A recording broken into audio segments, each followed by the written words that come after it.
एक चतुर पुलिस और एक कंजूस चोर। विराजपुर नामक गांव में रॉकी नाम का एक चोर हुआ करता था। वो बहुत बड़ा निकम्मा था और कंजूस भी था। छोटे मोटे सारे चीजें चोरिया करता था। जेब में 10 रुपए दिखे तो भी उन्हें चुराता था।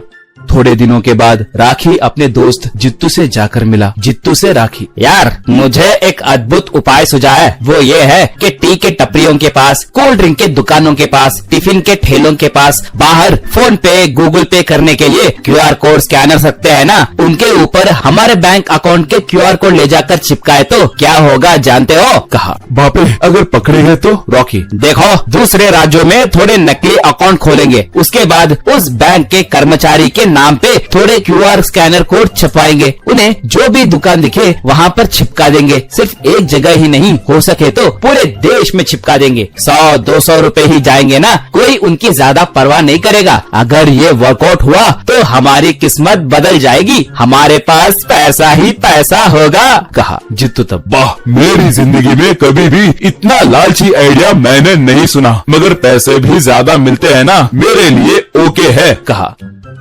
बाद में वो दोनों थोड़े नकली प्रूफ रखकर बैंक अकाउंट खोले। उसके बाद उन नकली अकाउंट के नाम पे सैकड़ों QR कोड स्कैनर प्रिंट करवाकर रात के समय घूमते हुए उन QR कोड स्टिकर्स को सारे जगह चिपकाने लगे।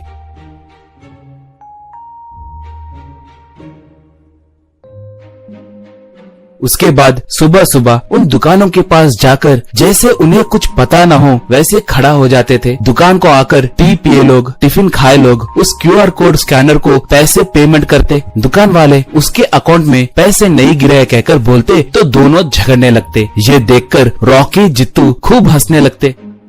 ऐसे वो लोग रात के समय दूसरे शहरों को भी जाकर वो QR कोड स्टिकर्स चिपकाने लगे।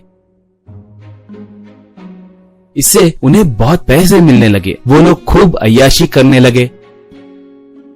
ऐसे उनकी जिंदगी भी बदल गई। वो दोनों अब कारों में घूमने लगे। ऐसे थोड़े दिन बीतने के बाद एक बार बैंक मैनेजर उस इलाके के इंस्पेक्टर सत्या को अपने बैंक को बुलाया। उसके बाद उन QR कोड स्कैनर स्कैम के बारे में पूरी बात बताया। सत्या से मैनेजर, सर आपको बुलाने का एक खास कारण है। आजकल इस तरह के केस बहुत ज्यादा हो रहे हैं। एक और मजे की बात बताऊं, इसमें के एक बैंक अकाउंट पे आपका भी फोटो है सर। कहते ही सत्या शॉक हो गया। मैनेजर तब, अगर हम इस समस्या को सॉल्व नहीं किए तो पुलिस वाले और बैंक कर्मचारी दोनों संकट में गिर जाएंगे सर। सोशल मीडिया में लोग हमें बहुत खरी खोटी सुनाएंगे। कहा। सत्या तब, सर आप अपना काम कीजिए और हम हमारा काम करेंगे। किसी भी हालत में उन्हें नहीं छोड़ना चाहिए कहकर चला गया। उसके बाद सत्या उसके पहचानत के साइबर टीम एक्सपर्ट से मिलकर उनसे पूरी बात बताया। तब वो एक्सपर्ट, सर ये सब स्कैनर्स का काम है। वो एक बार ही बैंक को जाते हैं, सारे नकली प्रूफ रखते हैं, उन्हें पकड़ना मुश्किल है सर। अगर रूल को फॉलो करके इन्वेस्टिगेशन करना हो तो बहुत मुश्किल होगा सर। कहा। अब सत्या विवश होकर वहाँ से आ गया।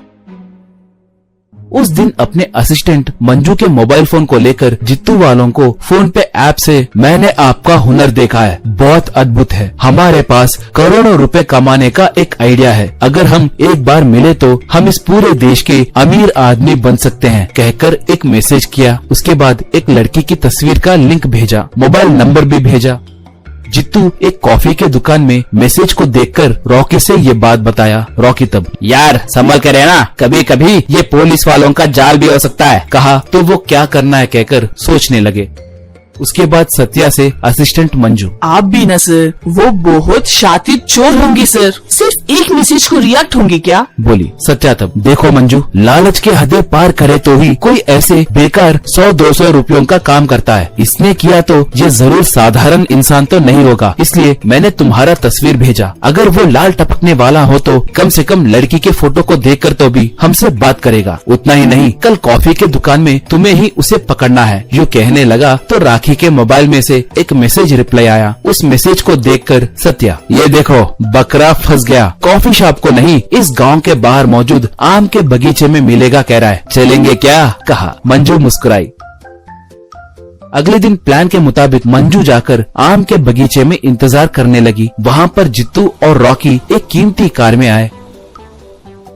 मंजू को देखकर वो दोनों बहुत खुश होने लगे। उन दोनों को देखकर मंजू एक रिवॉल्वर निकालकर निशाना साधी। बस वो दोनों एकदम से दंग हो गए। पुलिस वाले उन्हें घेर कर अरेस्ट